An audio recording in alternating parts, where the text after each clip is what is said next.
Sveiki visi, su jumis aš Zita Baskienė ir konsultavimo centras Matrica.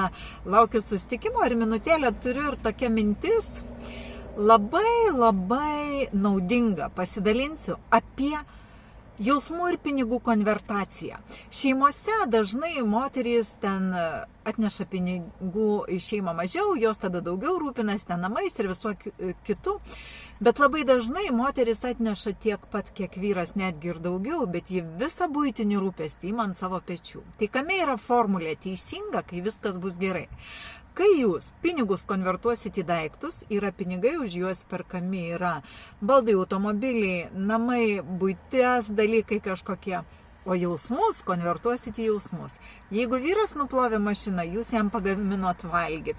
Jeigu vyras nugenėjo medžius, jūs sutvarkėt namus. Konvertuokit jausmus į jausmus, pinigus į pinigus ir pabandykit, pinigus į daiktus, ir pabandykit va taip tiesiog su vyru vakare susisėdę apie tai pakalbėti ir pabandyti tokį modelį taikyti mėnesį 2.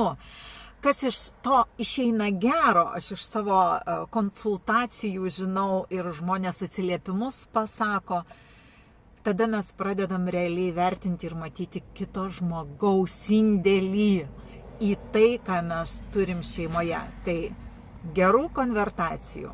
Pinigai į daiktus, jausmai į jausmus ir rūpestį. Ačiū Jums.